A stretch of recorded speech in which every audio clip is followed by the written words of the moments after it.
Addition हो गया था, ठीक है, एडिशन एंड सब्ट्रैक्शन हो गया था ना। तो इन्हें लिखिएगा मल्टीप्लिकेशन आप करते हैं,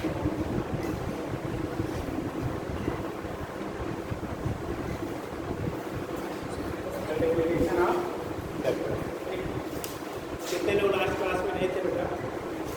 लास्ट क्लास में कितने लोग एब्सेंट नहीं थे, एब्सेंट थे या पहले दिन आए? ऐसे लोग खड़े हुआ जो फर्स्ट डे आए हों या एब्सेंट थे सैटरडे या फ्राइडे को हुआ था, मंडे कल छुट्टी थी, शनिवार सैटरडे आप एब्सेंट थे, आपने बताया था उसका। हाँ बेटा फर्स्ट डे है आपका, फर्स्ट डे आप लोग फर्स्ट डे हो, मल्टीप्लिकेशन आप क्या था आपका, वेक्टर्स की हम लोग बात करते थे। तो इससे पहले थोड़ा सा आप सुन लीजिए। देखो अगर चीज़ें होती है ना, कोई स्केलर क्वांटिटी आप स्केलर में मल्टीप्लाई या डिवाइड करते हैं, किसी स्केलर को किसी स्केलर के साथ हम मल्टीप्लाई या क्या करते हैं, डिवाइड करते हैं, तो उस केस में जो रिजल्ट होता है ऑलवेज एक स्केलर क्वांटिटी होती है। अगर आपने किसी स्केलर में, अभी तो ये समझिए यहाँ से पार्ट नहीं है, फिर आगे जो बहुत पड़ती है स्केलर इंटू स्केलर, अब ये मल्टीप्लाई करिए या डिवाइड करिए, ऊपर मल्टीप्लिकेशन नीचे डिवीजन, आइदर मल्टीप्लिकेशन और डिवीजन, जो रिजल्ट होगा ऑलवेज स्केलर क्वांटिटी ही मिलेगी, ठीक है।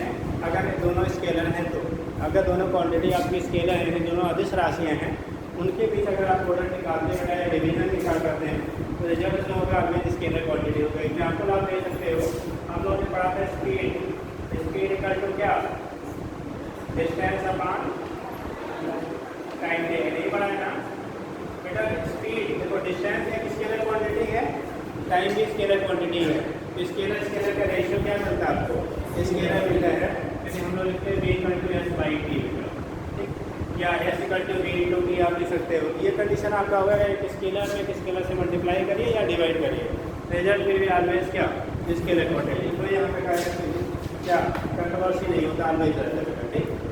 ऐसे ही अगर किसी स्केलर में किसी वेक्टर से या किसी वेक्टर में किसी स्केलर से मल्टीप्लाई या डिवाइड करते हो आप, ठीक, मान लो वेक्टर क्वांटिटी है और इसको हम मल्टीप्लाई करेंगे या डिवाइड करेंगे किससे, किसी स्केलर क्वांटिटी से। अगर कोई वेक्टर क्वांटिटी है उसमें किसी स्केलर से मल्टीप्लाई करो या डिवाइड करो, रिवर्स कर दो, किसी स्केलर में किसी वेक्टर से मल्टीप्लाई या डिवाइड करो, ठीक। यहाँ पे जो रिजल्ट होते हैं क्या आएगा, ऑलवेज वेक्टर क्वांटिटी मिलती है, मतलब जो क्वांटिटी आपको मिलेगी ना तो ऑलवेज वेक्टर होगा, इसमें भी कोई कंट्रोवर्सी नहीं है। जैसे हम लोग पढ़ते हैं एप्लीकल पढ़ा था ना, या एप्लीकल देखो मास स्केलर क्वांटिटी है, एक्सीलरेशन जैसे आप त्वरण कहते हो, ठीक है, कैसा है, वेक्टर क्वांटिटी है। तो एक स्केलर में वेक्टर के साथ आपने मल्टीप्लाई किया, रिजल्ट ऑलवेज क्या मिला, वेक्टर क्वांटिटी। तो यहाँ पे भी आपका ये यूनिवर्सल है, जैसे आप देखते हैं यहाँ पे velocity continuity displacement upon time, यहाँ डिस्प्लेसमेंट वेक्टर है तो इसका रिजल्ट जो वेलोसिटी मिलता है वो भी क्या मिलता है, वेक्टर क्वांटिटी मिलती है। मतलब एक वेक्टर में दूसरे स्केलर से मल्टीप्लाई या डिवाइड करेंगे तो रिजल्ट हमेशा क्या मिलेगा बेटा, वेक्टर क्वांटिटी मिलती है, ठीक। ये तो एडिशनल है, कोई चीज़ हमें ज़रूरत पड़ती रहती है। नेक्स्ट आपको जो पढ़ना है वो पढ़ना multiplication of two vector quantities, दो वेक्टर क्वांटिटी का हम मल्टीप्लिकेशन कैसे करेंगे। उसके इसमें आपने दो प्रोडक्ट पढ़ा हुआ है, एक वेक्टर प्रोडक्ट और एक स्केलर प्रोडक्ट, एक सदिश गुणन पढ़ा होगा और एक अदिश गुणन पढ़ा होगा हिंदी में आपको, ठीक है ना। हाँ, जो वेक्टर होता है उसे तो हम लोग क्रॉस प्रोडक्ट कहते हैं और जो स्केलर होता है उसे हम लोग डॉट प्रोडक्ट कहते हैं। एक डॉट प्रोडक्ट होता है बेटा, दूसरा क्रॉस प्रोडक्ट होता है, ठीक है। इसको ऐसे नोट कर लीजिए, करिए ऐसे नोट कर लीजिए, तो नेगेटिव करिए, जल्दी करिए।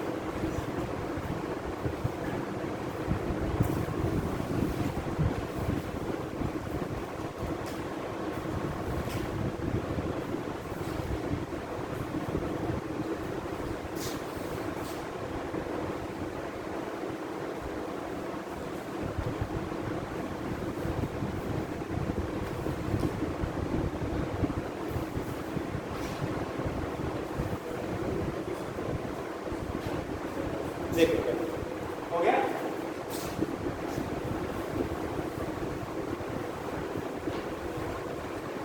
नेक्स्ट हम बात करते हैं अगर वेक्टर करते हैं, ठीक है, scalar product of two vector quantity, हैं, दो वेक्टर का आप स्केलर प्रोडक्ट की बात करते हैं। स्केलर प्रोडक्ट का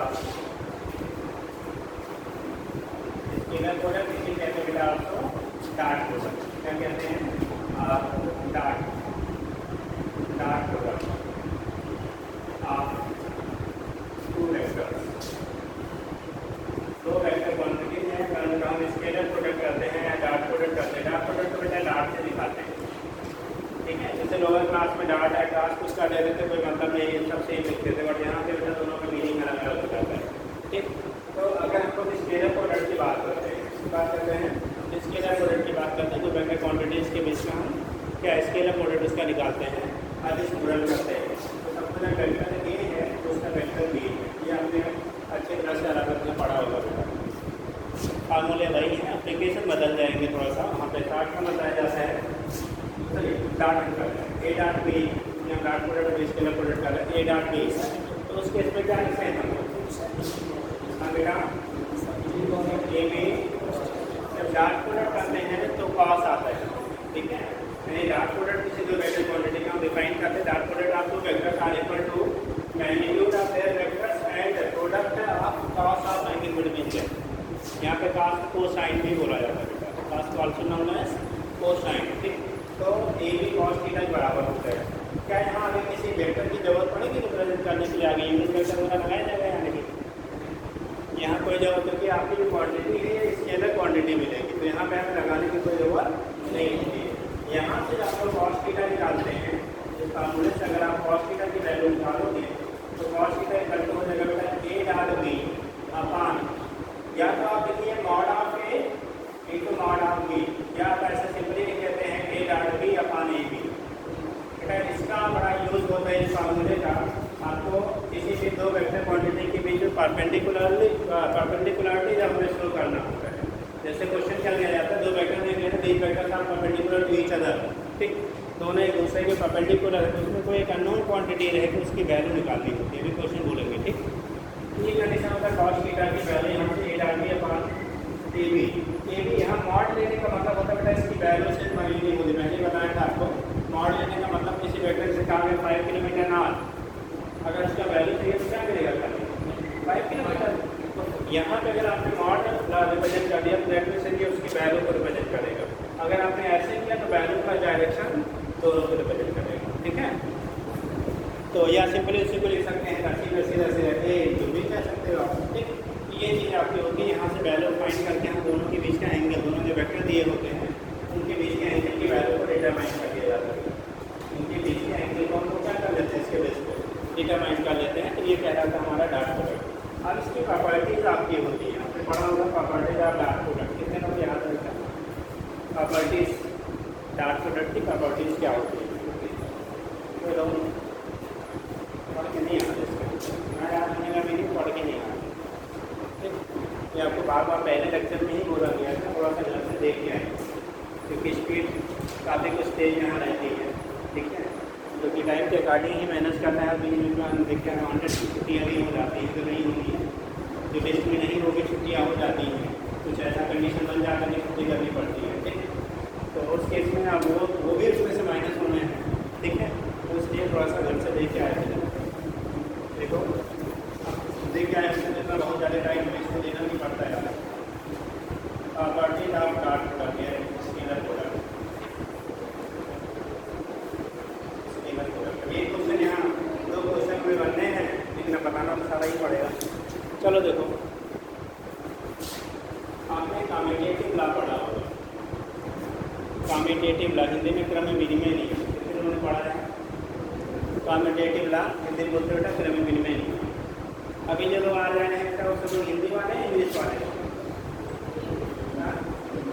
सभी लोग दो चार दिन का तो हिंदी वालों को दिक्कत होती है, ठीक है। तो पेशेंस बना के रखिएगा। चलिए देखिए, मतलब जो पहले से आ रहे हैं हिंदी वाले, अब कुछ पहले से अच्छा होने लगा कि नहीं? होने लगा तो वो 2-4-6 दिन हफ्ता वो लगता है थोड़ा सा आपको मैनेज करने में, फिर वो प्रॉब्लम ऐसा कोई इंग्लिश नहीं वर्ड यूज़ किया जाता जो आपने सुना ही ना।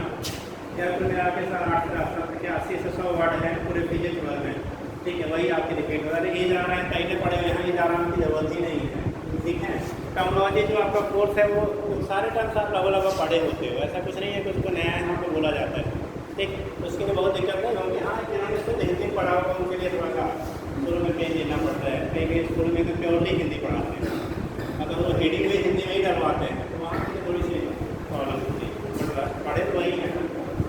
चलो देखो, तो कॉमर्स से आप स्केलर प्रोडक्ट की बात करते हैं, बोला जाता है कि follow commutative law.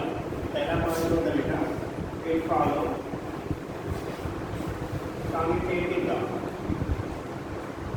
Commutative law की हिंदी में बेटा करने के लिए नहीं, ठीक है। मतलब अगर दो वेक्टर हैं, वेक्टर के वेक्टर दिए गए इस तरह से ए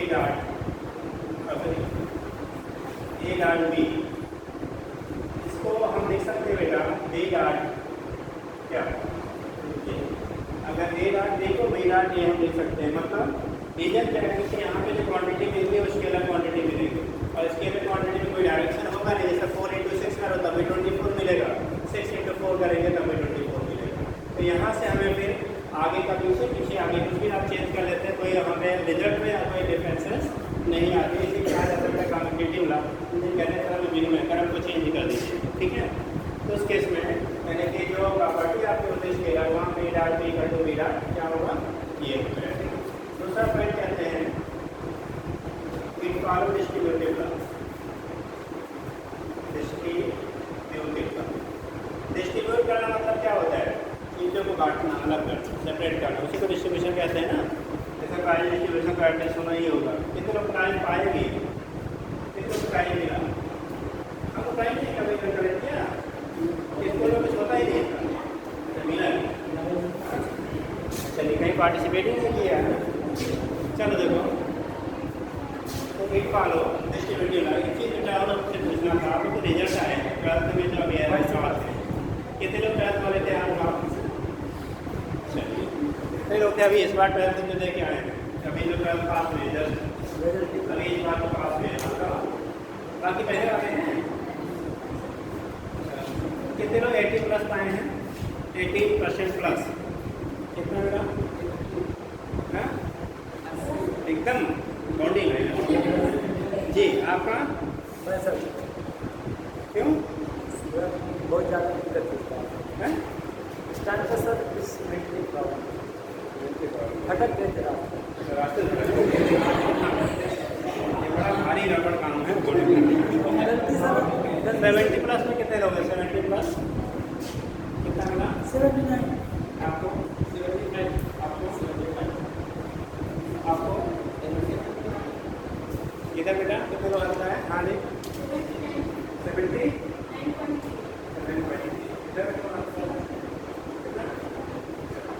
चलिए 60 to 70, 60 above, 60% above।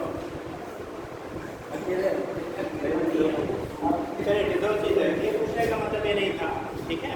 आपने जो भी पाया सब लोग एलिजिबल हैं अपने एग्जाम के लिए, ठीक। बेटा पीछे का अगर आपका अच्छा है तो बहुत अच्छा होता है, ये माना जाता है आपने पीछे अच्छा किया है तो शायद आपने अच्छे से पढ़ा होगा, ठीक है।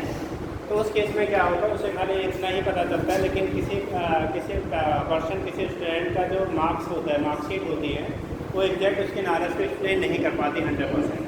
तो कई सिचुएशन होते हैं एग्जाम में आप किसी तबीयत खराब हो जाती है, किसी कुछ होता है, कोई नकल मार के पा जाता है, कई के वो होते हैं ना, कई तरीके से होते हैं, कुछ जानता हुआ एक्सप्रेस नहीं कर पाता। बहुत सारे लोग होते हैं उनको नॉलेज तो होता है बट अपना क्योंकि कॉपी जाती है, आप तो वहाँ जाते नहीं, ठीक है। तो लिखने के तरीके लोगों के नहीं ऐसा ही होता है, किसी की राइटिंग इतनी पुअर होती है कि सामने वाला पढ़ ही नहीं पाता है। तो परसेंटेज आने के कई कारण होते हैं, कम पाने के या ज़्यादा पाने के, ठीक है। तो वो सारी चीज़ें जो भी जैसी हैं, जितने भी आप आए हैं कोई बात नहीं, बट ये है कि आगे बेटा मेहनत करिए, क्योंकि अगला जो एग्जाम है ना, वहाँ ना तो आपकी राइटिंग का बहाना होगा और ना ही आपका क्या लिखने का बहाना होगा, ठीक। वहाँ नॉलेज ही चाहिए, और नॉलेज रहेगा तभी कर पाएंगे, अदरवाइज और ना ही नकल होगी, ये भी यूनिवर्सल ट्रुथ है। यहाँ भी इस बार नकल नहीं हुई है, काफ़ी हद तक नहीं हुई है। 2-4 नंबर आप आधार कार्ड के बाद से कर लिया तो बात अलग का है, अदरवाइज बहुत सारे कॉलेज में नहीं हुई, ठीक है। ऐसा ही हुआ है ना कि हुआ है नहीं हुआ है, जो था पूरा गवर्नमेंट इतना वो किया था, नकल नहीं हुई है। अब अगर बगल वाले का 60 क्वेश्चन जो होता है 1 नंबर वाले ऑब्जेक्टिव, उसको आपने कर लिया, पड़ोसी देख के पता नहीं वो सही किया था गलत किया था, ये भी प्रॉब्लम है, नहीं मायने रखता है। चलिए ठीक से आप चीज़ देखिए, तो अभी से पढ़िए, क्योंकि आगे जो आने वाला है तो पूरा आपको 11 12 दोनों आने वाला है। तो तो आप 10 वाला पोर्शन दे के आए हैं, ठीक है। और यहाँ पे 12 ही नहीं 40% एप्लीकेशन आने वाला है, ठीक है, जो आप नहीं पढ़े हैं या हो सकते कुछ लोगों ने पढ़ रखा है, तो उन चीज़ों को थोड़ा सा केयरफुल अगर सीरियसली पढ़ेंगे तो भी और बनेगी, ठीक है। चलो देखो, तो ये follow distributive law. Distributive law के लिए क्या कंडीशन होता है, जैसे पढ़ते हैं A dot B plus C, A dot B plus C. अगर इसको आप ब्रैकेट को ओपन करते हैं 6th-7th लेवल में मैथ में आपने पढ़ा था, ठीक है, तो आता है क्या A dot B plus A dot C, common पढ़ा है ना, कॉमन फैक्टर। वो कंडीशन आपका होगा A dot B plus A dot C, इसी को डिस्ट्रीब्यूटिव लॉ कहते हैं। क्या बोलेंगे, इसी को हम लोग डिस्ट्रीब्यूटिव लॉ कहा जाता है, ठीक। तो कंडीशन आपका हो गया, इस पॉइंट को डिस्ट्रीब्यूटिव लॉ कहते हैं। नेक्स्ट पॉइंट होता है स्केलर प्रोडक्ट ऑफ, ठीक है, 2।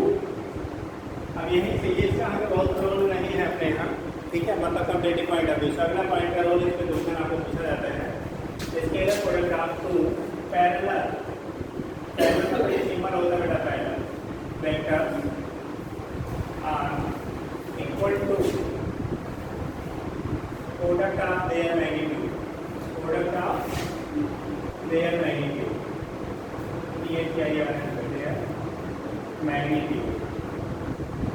मतलब दो वेक्टरों का अगर हम लोग दो पैरेलल वेक्टर हैं, उनका अगर स्केलर प्रोडक्ट निकालते हैं तो उनके जो मैग्नीट्यूड है, उनके जो मान होते हैं, उनके गुणनफल के बराबर होते हैं। ये दो वेक्टर मैग्नीट्यूड के प्रोडक्ट के बराबर होगा, लाइक पूरा एक vector A parallel to vector B, this is the symbol of parallel, ठीक।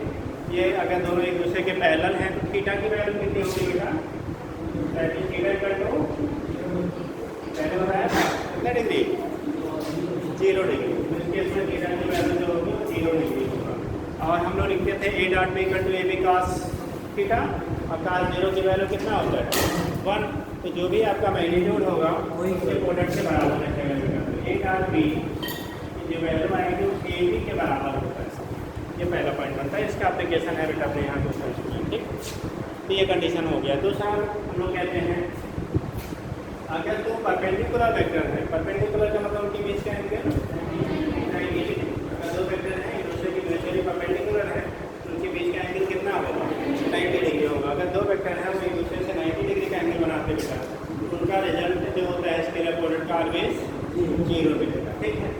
तो scalar product of 2 perpendicular vector, scalar product of 2, ये परपेंडिकुलर का सिंबल है बेटा, परपेंडिकुलर वेक्टर आर ऑलवेज 0। बेटा जो पढ़ाया जाए समझाया जाए ध्यान दिया करो, इधर रटने से तो कुछ नहीं आएगा, ठीक। आप सुने रहेंगे बहुत सारी चीज़ें आपको याद रहेंगी, रट के आप क्वेश्चन नहीं लगा पाओगे। ये मतलब तो होता है मैथ और फिजिक्स रट के नहीं आता है, बायो आप कुछ रट सकते हो, कॉम्पिटिटिव लेवल पर नहीं होगा, ठीक। केमिस्ट्री का इनऑर्गेनिक क्वेश्चन या जो ऑर्गेनिक क्वेश्चन है कुछ आप रट सकते हो, ठीक है, वो भी कॉन्सेप्ट रहेगा तभी क्वेश्चन बनते हैं। तो समझाए कोई भी सब्जेक्ट पढ़ाया जा रहा हो तो फोकस पूरा बोर्ड में, ठीक। आप उसके बाद क्या लेना है, जब छुट्टी होंगे तो बैठ के आराम से बात करके सब जाना, या तो घर पे बुला लो दीदी को, या तो आओ घर पे पार्टी देते हैं, हाँ। चलो तो इस केस में क्या होगा, स्केलर प्रोडक्ट आपको परपेंडिकुलर वेक्टर का ऑलवेज 0। अगर दो परपेंडिकुलर है, परपेंडिकुलर का मतलब हो गया थीटा की वैल्यू कितनी, अगर अगर कहा जाए कि vector A perpendicular to vector B, theta will be 90, और cos 90 वैल्यू कितना होता है 0। और 0 से किसी भी नंबर में मल्टीप्लाई करेंगे तो ऑलवेज 0 रहेगा, ठीक। तो यहाँ पे कंडीशन होगा ए डॉट बी की वैल्यू, जैसे ए बी cos 90 आएगा बेटा, और 90 वैल्यू 0 से मल्टीप्लाई किया तो ओवर आपका आ गया 0। यानी ए डॉट बी की जो वैल्यू होती है वो ऑलवेज क्या रहेगा 0। ए डॉट बी की जो वैल्यू होगी वो ऑलवेज क्या रहेगी आपकी 0, ठीक, समझ गया। नेक्स्ट पॉइंट आपको यूनिट वेक्टर, आपको बोला यूनिट वेक्टर बताया था, आपको बोलना यूनिट वेक्टर बताया था, ठीक। मतलब एक्स वाई जेड एक्सिस के करस्पॉन्डिंग जो आपका क्या होता है वेक्टर्स होते हैं, उसी को हम लोग कहते हैं ऑर्थोगोनल यूनिट वेक्टर, ठीक। तो अगर हम ऑर्थोगोनल यूनिट वेक्टर की बात कर लेते हैं, ठीक, जैसे आपने कहा था जो ऑर्थोगोनल ये बेटा आपके कोऑर्डिनेट 3 होते हैं ना, एक्स एक्सिस वाई एक्सिस और Z axis. X axis corresponding कोई यूनिट वेक्टर होता है, आई कैप से दिखाते हैं, वाई एक्सिस करस्पॉन्डिंग जे कैप से और जेड एक्सिस से करस्पॉन्डिंग के कैसे दिखाते हैं, ये आई जे के, इसी को ऑर्थोगोनल यूनिट वेक्टर कहते हैं। मतलब आप यूनिट का मतलब मैग्नीट्यूड 1 होता है, और अगर आई है तो डायरेक्शन एक्स को रिप्रेजेंट करेगा, ये है तो वाई को, और जेड है तो के को रिप्रेजेंट करेगा। ठीक है, तो बोला जाता है ठीक है डॉट प्रोडक्ट आपको same unit vectors are always क्या 1, मतलब टेंडेंशियल में लिख लेंगे कि लिख दें आई का यानी सेम अगर यूनिट वेक्टर की बात करते हैं, डॉट प्रोडक्ट आपको same dot product of two same unit vector या तो बोलना यूनिट वेक्टर का सकते हो वेक्टर्स ऑलवेज 1, ऑलवेज वैल्यू क्या होती है 1। जैसे हमने कहा बेटा आई डॉट आई, आपका होगा आई की वैल्यू 1, आई कॉस 0 होगा, सेम मतलब क्या डायरेक्शन सेम हो गया, तो थीटा की वैल्यू 0, आई का मान 1, फिर आई का मान 1। अगर एक समझा देते हैं आई 1 दूसरा आई 1 इंटू कॉस 0, और कॉस 0 की वैल्यू में क्या 1, तो 1 इंटू 1 बराबर 1, तो वैल्यू कितना 1। मतलब अगर सेम ऑर्थोगोनल यूनिट वेक्टर का हम क्या करते हैं प्रोडक्ट करते हैं, तो वैल्यू क्या आएगा ऑलवेज 1 आता है। ऐसे ये डॉट जे की वैल्यू भी क्या होगी 1, ये डॉट के की वैल्यू भी क्या होगी 1। ठीक, तो अभी जो हम लोग प्रोडक्ट निकालेंगे ऑर्थोगोनल को क्या क्वांटिटी का प्रोडक्ट निकालेंगे जो एक्स वाई जेड का करस्पॉन्डिंग दिया गया है, तब इनके यूज हो जाते हैं। ठीक, और दो परपेंडिकुलर अगर आपने हैं ठीक, तो डॉट प्रोडक्ट आपको क्या perpendicular orthogonal unit vectors, dot product of perpendicular orthogonal unit vectors are क्या होगा बेटा ऑलवेज 0, यहाँ ऑलवेज 1, यहाँ ऑलवेज 0। नीचे लिखेगा लिख जाएगा बेटा, ये लिख देते हैं I dot J equal to J dot K equal to K dot I equal to, मतलब दो अगर परपेंडिकुलर का मतलब एंगल 90 और cos 90 वैल्यू क्या होगी 0, तो 0 से मल्टीप्लाई करेंगे सब कुछ क्या हो जाएगा 0 0। इसलिए आपको दोनों परपेंडिकुलर आपको है तो प्रोडक्ट 0, अगर पैरेलल है बेटा तो प्रोडक्ट मतलब सेम में 1, और दो परपेंडिकुलर में क्या हो जाएगा 0 हो जाएगा। बेसिक कॉन्सेप्ट है जो आप बोर्ड में भी पढ़ते हैं। ठीक,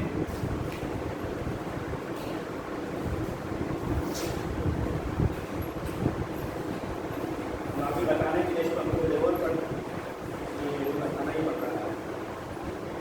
देखिए कैसे करेंगे, अगर दो वेक्टर क्वांटिटी है एक्स वाई जेड के करस्पॉन्डिंग दिया है, यानी आई जे के करस्पॉन्डिंग दिया गया है, तो उनका कैसे निकालें डॉट प्रोडक्ट। जैसे मानो वेक्टर ए, अगला है अगर वेक्टर ए की वैल्यू दिया है ए एक्स आई प्लस ए वाई जे प्लस ए जेड इंटू ए।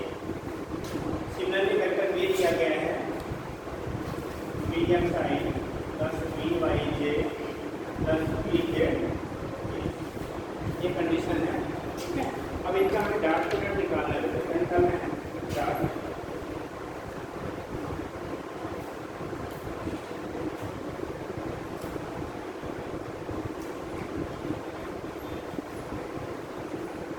देखो डॉट का मतलब होगा स्केलर प्रोडक्ट। इनको निकालना है तो तरीका क्या होता है, तो हम आज दोनों वेक्टर को लिख लेते हैं, क्योंकि बोला गया है कि आई क्या आई के साथ प्रोडक्ट मिलेगा, आई का जे और के साथ 0। ठीक, जैसे हमने यहाँ पे लिखा सपोज है ए का लिखा A X A Y A Z, B का लिखा B X B Y B Z. ठीक, ये आपको वैल्यू दी गई, हमें क्या निकालना था बेटा vector A dot vector B J. ठीक, ये ए की वैल्यू थी, ये बी की वैल्यू है। अब ये आई वाला कॉम्पोनेंट है, ये जे वाला है, और ये कौन सा है ये वाला है। जब आई का आई में हम मल्टीप्लाई करते हैं तो क्या मिलेगा 1 मिलता है। तो यहाँ पे आप ऐसे लिखने बजाय आप सीधे ऐसे ही लिख देते हैं, तो इतना का भी जरूरत नहीं है, डायरेक्ट हम लिखते हैं ए डॉट बी। देखो A X B X I to I 1 हो जाएगा, तो यहाँ पर मिलेगा बेटा A X into B X. I to I की वैल्यू अभी बोला गया है 1 होगा, नीचे भी लिखा गया। ठीक, अगर इसको आई को जे के साथ करेंगे के के साथ तो 0 0 हो जाता है, इसलिए भी लिख नहीं देगा। ठीक है, कॉम्प्लेक्स होगा तो मतलब नहीं उसका है। सेम के साथ मिलेगा, सेम का दूसरे कंपोनेंट के साथ ऑलवेज क्या मिलेगा, 0 मिलेगा। बी का करोगे तो ये आएगा अपने ए वाई इंटू बी वाई ए वाला, ऐसे ए वाला ए जेड इंटू क्या बी ए जेड इंटू बी जेड। ये बेटा दो बार क्वांटिटी है आई जे के टर्म में दिया गया है, तो उनका डॉट प्रोडक्ट अगर आपको निकालना है, ठीक है, तो इस तरह से डायरेक्टली सेम का सेम के साथ मल्टीप्लाई करके आप रख देंगे। अब एक चीज़ ध्यान रखेंगे, क्वेश्चन देते समय कभी कभी बहुत सारे केसेज ऐसे होते हैं, तो सी का आई जे के तीनों दे दिया, दूसरे को केवल हो सकता आई ए दिया हो, केवल आई ए के दिया हो, या केवल के दिया हो, तो जिसका रहेगा उसी का प्रोडक्ट मिलेगा। जो है ही नहीं उसका मतलब वैल्यू 0, जो नहीं है उससे क्या रखेंगे आप, 0 रखेंगे। ठीक, तो इसके बेस पर आप यहाँ से रिप्रेजेंट कर लेते हैं, क्या होगा कैसे होगा, रिप्रेजेंटेशन हो जाता है। ठीक है, चलिए बेस्ट एग्जाम्पल होता है वाक्य, जो डॉट प्रोडक्ट का बेस्ट एग्जाम्पल हम लोग लेते बेटा क्या, वाक्य। ठीक है, वाक्य की जब हम लोग बात करेंगे, देखो आपने पढ़ा होगा डब्ल्यू कंट्रोल एफ इंटू क्या एस, पढ़ा है। डब्ल्यू की वैल्यू क्या होती है, एफ डॉट एस के क्या होता है, बराबर होता है। ठीक है, अब अगर हम लोग बेटा यहाँ पे फोर्स की वैल्यू मान लो हमने आई के लिए की टर्म ले लिया और डिस्प्लेसमेंट की वैल्यू ले लिया, ठीक, जैसे मैं एक एग्जाम्पल लिया है, एफ की वैल्यू आपको जो गिवन है, एफ की वैल्यू ले लिया 4i plus aj plus 2k।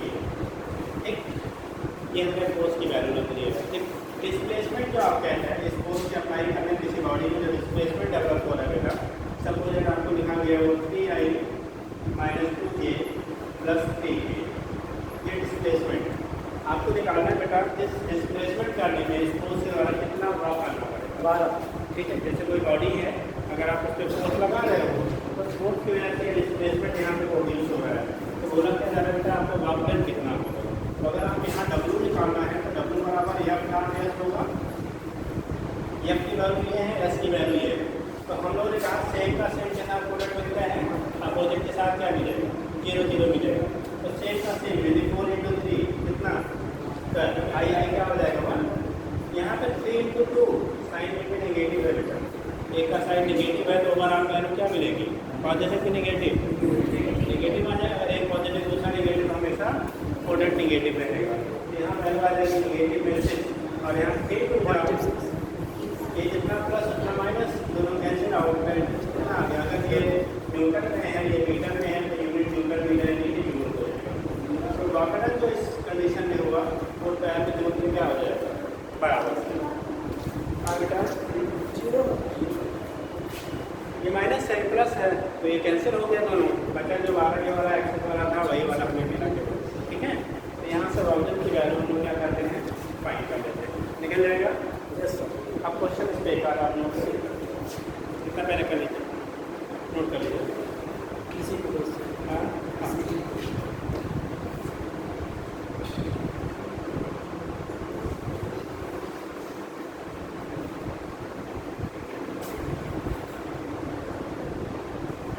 हो गया, चलिए कोई क्वेश्चन पूछा है, क्वेश्चन की कोई है?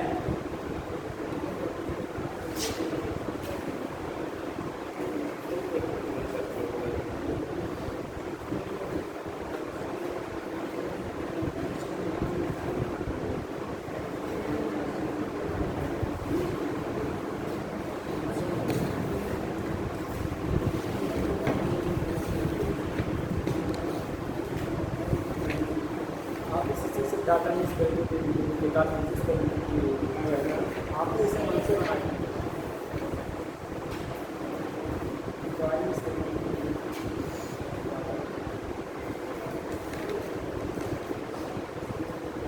देखिए बेटा,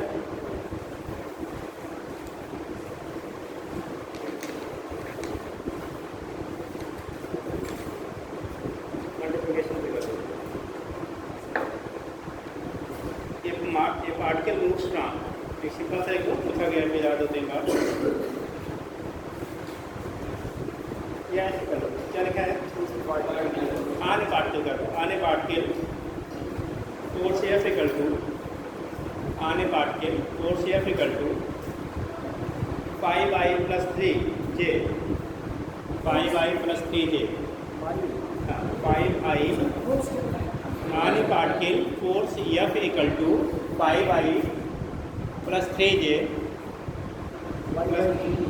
plus 5I plus 3J 5I plus 3J 5I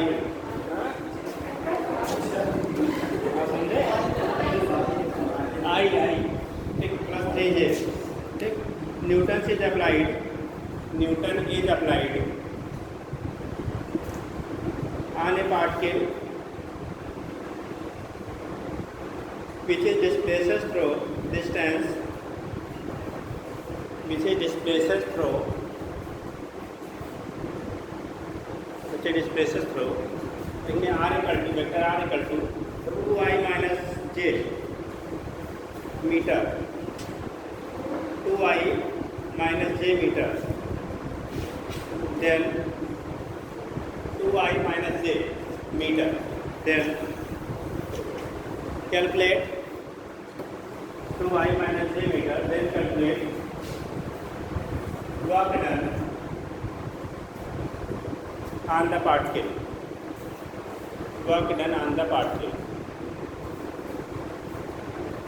Particle का work done कितना होगा वो आपको फाइंड करना है. Work done on the particle. Then calculate work done on the particle.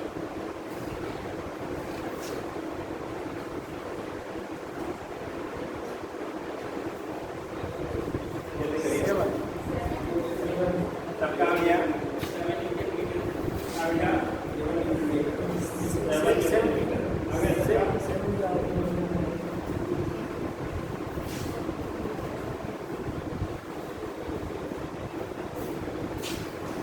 चलेंगे.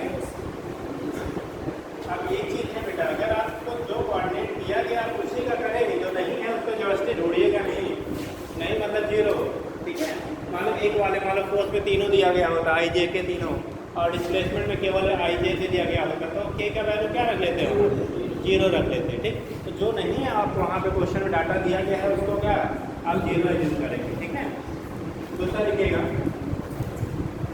2 vector A and B 2 vectors. अगला क्वेश्चन लिखिए. मैं समझ रहा बेटा बताएं किसी ना हो तो बोले सीधा मल्टीप्लिकेशन लिखिएगा 2 vectors A and B are perpendicular to each other.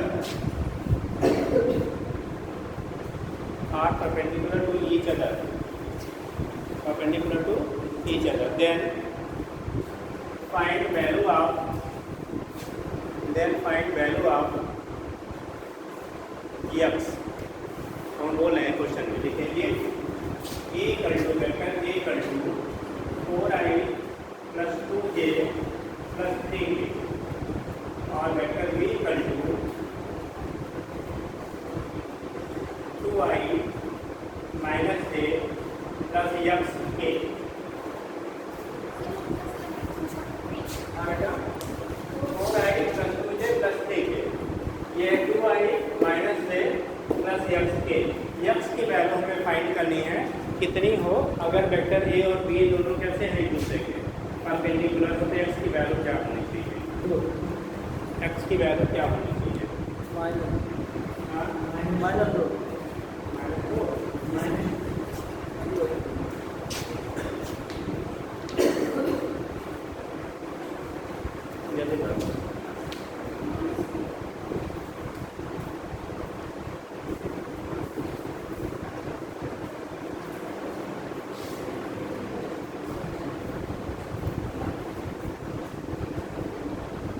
कितने लोग आ गए हैं आप बताइए. जिनका नहीं है जल्दी करिए. 1 मिनट का टाइम है, जल्दी करिए ना तो फिर हम बताएं.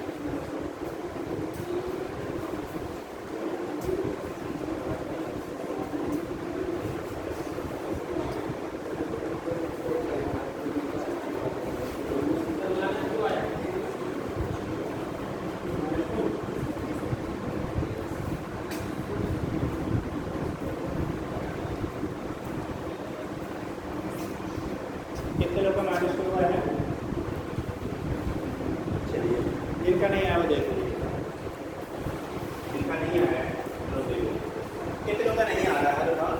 कितने लोग जिनको नहीं आ रहा है, जो लोग नहीं सीख पाए हैं, कितने लोग को नहीं आ रहा है, सरमाना नहीं चाहिए यार पूछने में, जो लोग सरमाएंगे वो सीख नहीं पाएंगे, ठीक है। अगर नहीं आ रहा है तो आप हमारे लिए कुछ शर्म नहीं होनी चाहिए, ठीक। चलिए देखिए कितना नहीं आएगा, बोला कि कॉस थीटा की वैल्यू होनी चाहिए, क्या चाहिए, कॉस थीटा चाहिए।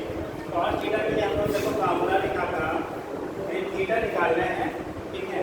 तो उस थीटा की वैल्यू बोला 90 परपेंडिकुलर में आपको इस एक्स की वैल्यू फाइंड करनी है।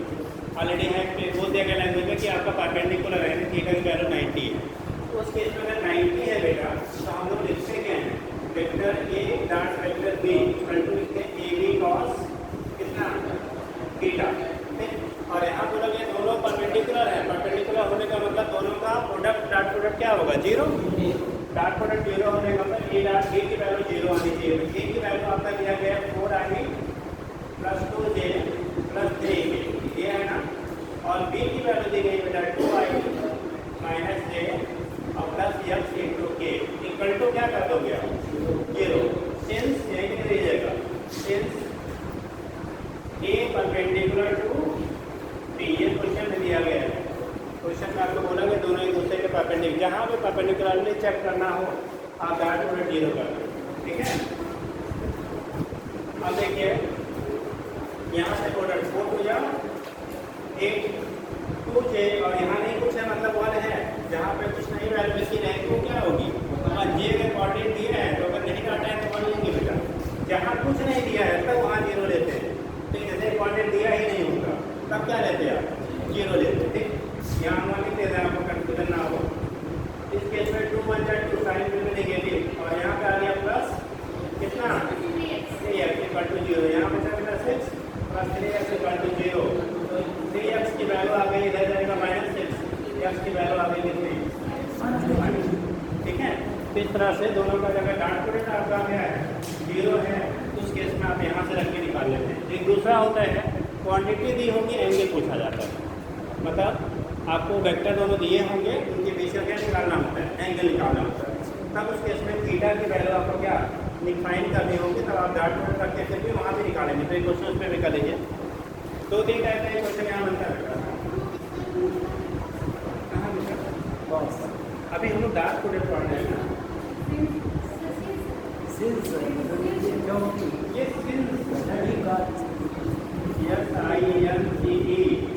Since A perpendicular to B, ठीक।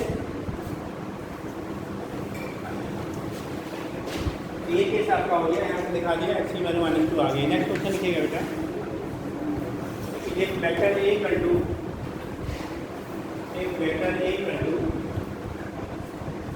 3i plus 1j plus 2k and vector b equal to minus 2i minus 2j plus 4k देखिए then find angle between vector A and vector B, find angle between vector A and vector B, vector A और vector B के बीच का आपको angle क्या करनी है बेटा, find करनी है। Find angle between vector A and vector B,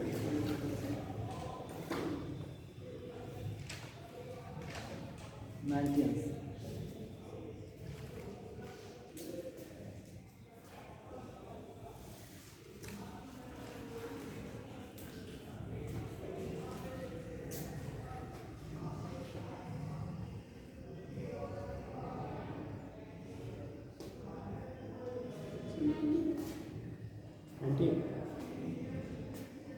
sign सबका हो गया बेटा,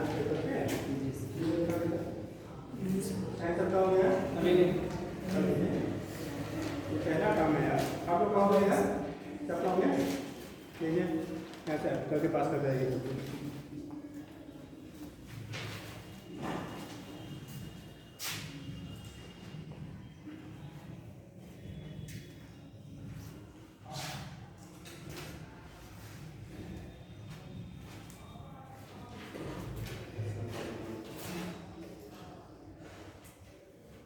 आगे बेटा क्या आया? कितने लोग का 90 आएगा?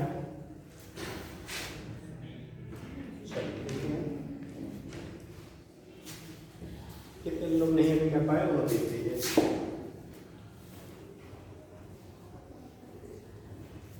लेकिन ये जरूर नहीं हमेशा 90 ही रहे, तो डाटा ऐसा बोल दिया गया कि जो आपका सेट हो गया 90। खोल दो बेटा, ये विंडो था उसको इधर वाला खोल हवा आ गया।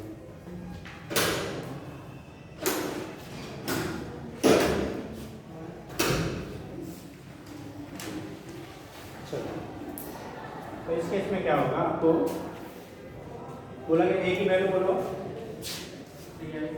3 आई प्लस 1 से प्लस 2 की प्लस 2 से बी की वैल्यू माइनस 2 आई माइनस 2 आई माइनस 2 से प्लस 4 की। ठीक ये है बेटा। पहले हम ए डॉट बी निकाल लें, क्योंकि कॉस थीटा इक्वल टू आपने लिखा था A dot B upon mod of A into mod of B, तो हम ए डॉट बी यहीं पे पहले फाइंड कर लेते हैं बेटा। ए डॉट बी की वैल्यू 3 2 जा 6 2 1 जा 2 4 2 जा 8 टोटल वैल्यू 0। बेटा डॉट प्रोडक्ट हमारा 0 तो मॉड निकालने की जरूरत नहीं है। अगर दोनों का डॉट 0 आ गया तो आपने लिखा था cos theta equal to A dot B upon mod of A into mod of B. ठीक, अब जब इसकी वैल्यू 0 है, 0 में का किसी नंबर से डिवाइड करेंगे तो 0 ही आएगा, कुछ भी रहे। इसकी वैल्यू कुछ भी होगी बेटा, 0 में 0 से किसी नंबर से डिवाइड करेंगे तो वैल्यू क्या आएगी आपकी 0।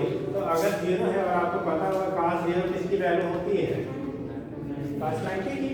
cos 90 की वैल्यू cos 0 होती है ना, इसका मतलब थीटा की वैल्यू क्या हो गई 90 डिग्री। थीटा की वैल्यू कितनी हो गई 90 degree. That means both vector A and B are perpendicular to each other. ठीक है, जो पिछले वाले में स्टेटमेंट में दिया गया था वो यहाँ पे रिजल्ट में आ गया। ठीक, तो ये ना आपका डॉट प्रोडक्ट पे इस तरह से क्वेश्चन पूछे जाते हैं। कभी एंगल आपको पूछ लेगा, ठीक, कभी आपको मैग्नीट्यूड पूछ लेगा, कभी दोनों का प्रोडक्ट पूछ लेगा। तीन ही टाइप के क्वेश्चन बनते हैं जो भी पूछे जाते हैं, तीन ही टाइप का क्वेश्चन पूरे कंपटीशन में बनता है। ठीक, वो कंपटीशन हो या बोर्ड हो, कुछ भी हो। ठीक, तो ये चीज़ें आपकी होती हैं। यहाँ से हम रिप्रेजेंट कर लेते हैं बेटा कैसे आप निकालेंगे एंगल वगैरह। तो ये आपका हो गया dot product of two vectors. ठीक, नेक्स्ट आपका है वेक्टर प्रोडक्ट। कर लेंगे हम क्वेश्चन का डालिए रख पे, ठीक है। सर आप लोग आसान वाला बताते हैं, टफ वाला बता दे, खास में ये 90 वाला दूसरा दे दें। हाँ, इसकी एंगल ले भैया यार, ला बेटा ये कह रहा, अरे हमने बोला ऐसा सेट हो गया 90 तो मैं क्या करूँगा, मैं रट के थोड़ी बोला हूँ। नहीं सर, ऐसा तो डाटा हम जो बोलते हैं आपको रट के बोलते हैं। डाटा ऐसा सेट हो गया 90 आ गया, उसमें मेरी क्या गलती है। नहीं सर, अभी बात लगा बेटा, दोबारा लगा, दोबारा लगा। हम लोग लटक जाते नहीं रट को नहीं, फिर से करोगे। यहाँ पे हम आपको क्या कॉन्सेप्ट समझाते हैं, जी। ठीक है, बाकी एप्लीकेशन करना आपका काम है। ठीक है, अब वो बात अलग था कि वो 90 पे हो जाके सेट हो गया तो मैं क्या करूँ उसके लिए। चलो जी, तो टाइम निकालो। भाई साहब को दूसरा एंगल चाहिए तो दूसरा निकालो।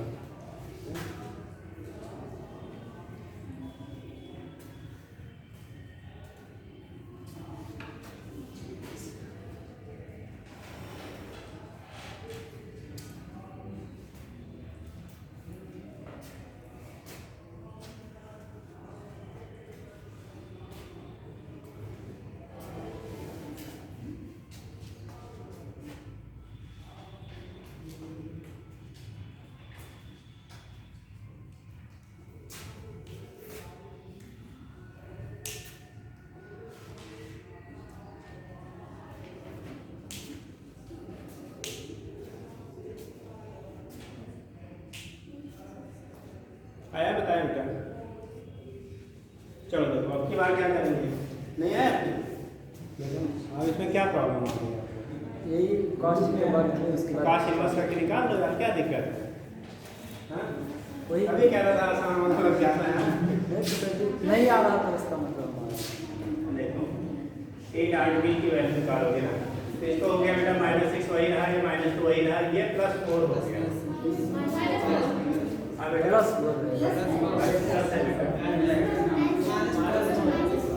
आएगा -4 अच्छा रिजल्ट माइनस आएगा। आगे चलते हैं। तो ये रिजल्ट आया -4 बेटा, मतलब डॉट बी की वैल्यू -4 आ गई। अगर हमें उसकी कॉस थीटा निकालने के लिए आप A dot B upon mod of A into mod of B करते थे। मॉड का मतलब होता है उसका मैग्नीट्यूड। अब मॉड निकालना होगा तो फिर से वेक्टर ए का मॉड अगर फाइंड करना है बेटा, तो तीनों एक दूसरे के परपेंडिकुलर होते हैं, तो हम क्या करेंगे इसका स्क्वायर रूट निकालेंगे। तो 3 का स्क्वायर प्लस 1 का स्क्वायर प्लस 2 का स्क्वायर, ठीक। वैल्यू कितनी आई 9 + n + 4 मतलब √14 हुआ बेटा। मॉड आप भी आप निकालोगे, इसका कितना हुआ 2 -2 है, स्क्वायर करोगे तो वो भी क्या हो जाएगा प्लस, ये भी -2 है, -2 है और दूसरा वाला 2 है, ठीक। 4 + 4 + 4 कितना हो गया 12 आ गया। तो मॉड ऑफ बी का मतलब √12, मॉड ऑफ ए का हो गया √14। अब यहाँ पे हमें निकालना है कॉस थीटा। कॉस थीटा में कंट्रोल कितना था बेटा mod of A dot B upon mod of A into mod of B, या ए भी कह लीजिए जो भी कह लीजिए, ठीक। तो ए डॉट बी का मतलब वैल्यू कितना निकाला -4 अपॉन अंडर रूट कितना बेटा 14 इंटू √12, 14 इंटू √12। अब दोनों का प्रोडक्ट निकाल के रूट निकाल लीजिए। और यहाँ पे कोई डिफिनिट डाटा नहीं मिलेगी आपको, यहाँ पे कोई डिफिनिट डाटा नहीं मिलेगा। तो जो भी डाटा आपको मिलता है तो यहाँ थीटा निकालेंगे ना, कास इनवर्स करके जो भी आ रहा है इसको मल्टीप्लाई करने पे -4 अपॉन जो डाटा यहाँ पे मल्टीप्लिकेशन पे आएगा आप डायरेक्ट कर लेते हैं। अगर कोई डिफिनिट डाटा नोन डाटा मिले, जैसे 1/2 आ गया, 3/2 आ गया, 0 आ गया, 1 आ गया, तब हम वहाँ वैल्यू रखते हैं। वैल्यू वहाँ पे आपको ड्राफ्ट टेबल में दे देगा, आप ढूंढोगे बैठ के वहाँ पे, ठीक है। तो उस कंडीशन में जो वैल्यू यहाँ प्रोडक्ट करने पे आपका आ रहा है हम सीधा सीधा वही रख लेते हैं, ठीक। तो प्रोडक्ट करने जो वैल्यू आएगी सीधा सीधा आप वहाँ पुट कर लेते हो। वहाँ पे ये नहीं आप डिफाइन करेंगे 60 30 40 जो आ रहा है वैसे एज वेल एज उसी टर्म में ही ऑप्शन आपको दिया जाता है, ठीक है जी। अब हो जाएगा, चलिए तो थोड़ा सा वेक्टर प्रोडक्ट के बारे में देख लेते हैं एक मिनट। देखो जब वेक्टर प्रोडक्ट करेंगे बेटा ना, तो वेक्टर प्रोडक्ट किसी दो वेक्टर का जो होते हैं वो हम बोलते हैं, ठीक है, equal to magnitude product of their magnitude and sine of angle between them. यहाँ पे कास होता था, वहाँ पे साइन होता है। जैसे जब वेक्टर प्रोडक्ट अपना नहीं हो पाएगा, तो जब हम लोग बात करेंगे बेटा वेक्टर प्रोडक्ट का, सपोज दैट वेक्टर ए है, यहाँ क्रॉस से दिखाते हैं बेटा वेक्टर प्रोडक्ट, और इसी को क्रॉस प्रोडक्ट कहते हैं। इसे को क्या कहते हैं आप क्रॉस प्रोडक्ट कहते हैं बेटा, क्रॉस प्रोडक्ट। और इससे दिखाया जाता है बाई क्रॉस से। तो ए क्रॉस बी की जो वैल्यू होती है ए बी साइन थीटा। अभी तो हमने लिखा है सही या गलत, अभी ये राइट आना, हाँ जी, अभी ये राइट है कि रॉन्ग है, क्यों क्रॉस लिखते हैं, साइन लिखा है, वेक्टर प्रोडक्ट है। अभी बेटा ये आपको इनकम्प्लीट है क्योंकि यहाँ पे डायरेक्शन नहीं रिप्रेजेंटेड है, ठीक है। क्योंकि जब वेक्टर प्रोडक्ट करेंगे ना तो क्वांटिटी जो मिलेगी वो आल्सो एक वेक्टर क्वांटिटी होगी। मतलब वेक्टर प्रोडक्ट करोगे तो जो मिलेगा रिजल्ट तो कैसा होगा, एक वेक्टर क्वांटिटी होगी। अभी यहाँ पे केवल वैल्यू को रिप्रेजेंट करेगा, उसके डायरेक्शन को रिप्रेजेंट नहीं करेगा। तो उस डायरेक्शन के लिए हम यहाँ पे एक यूनिट वेक्टर लगा देते हैं। क्या लगा देते हैं, यूनिट वेक्टर लगा देते हैं उसके डायरेक्शन को क्या करने के लिए, रिप्रेजेंटेशन के लिए, ठीक है। मतलब दो वेक्टरों का वेक्टर प्रोडक्ट भी क्या मिलेगा आपको, एक वेक्टर क्वांटिटी ही होगी, ठीक। तो वेक्टर प्रोडक्ट आपको वेक्टर सार आल्सो ये वेक्टर क्वांटिटी, तो ये भी हमारी वेक्टर क्वांटिटी आपकी होती है, ठीक है। तो आगे जहाँ पे क्या मिलेगा, डायरेक्शन हमें इंडिकेट, अगर ये नहीं दिखा है तो दैट मींस ये कैसा है, रॉन्ग है, ठीक है। मैग्नीट्यूड तो मिल जाएगा पर डायरेक्शन को रिप्रेजेंट नहीं करेगा, ठीक। तो ये चीज़ें आपकी होती है। इसके लिए बेस्ट एग्जाम्पल हम लोग लेते हैं बेटा टार्क, ठीक है। क्या टार्क पढ़ा है, टाउ इक्वल टू क्या होता है, कितने लोग कह रहे हैं आप क्रॉस आर, कितने लोग कह रहे हैं आर क्रॉस एफ। याद रखिएगा टार्क जो होता है बेटा वो आर क्रॉस एफ होता है, not F cross R. F cross R अगर गलती से रख देंगे ना तो मैग्नीट्यूड तो मिल जाएगा पर डायरेक्शन रिवर्स हो जाएगा, ठीक है। अब कल इस चीज़ को एक्सप्लेन किया जाएगा। अगर आपने क्या आर क्रॉस एफ की जगह पे एफ क्रॉस आर रख देंगे तो डायरेक्शन आपका उल्टा हो जाएगा, ठीक। यहाँ पर होता है आर क्रॉस एफ, यानी कि पोजीशन वेक्टर और फोर्स का जो प्रोडक्ट होता है वो हमें टार्क देता है, ठीक है। और टार्क की रिक्वायरमेंट होती है लीनियर मोशन में कि रोटेशनल मोशन में, रोटेशनल मोशन में। किसी चीज़ को अगर घुमाना है किसी एक्सिस के करस्पॉन्डिंग में तो हमें टार्क की जरूरत पड़ती है। और किसी चीज़ को पुशअप करना है, स्ट्रेट पाथ मोशन करना है तो फोर्स की जरूरत पड़ती है, ठीक है। याद आएगा। तो थोड़ा सा पढ़ के कल इसको एक्सप्लेन किया जाएगा, ठीक। इसके लिए आप मुझे डिस्कस हाँ जी, हाँ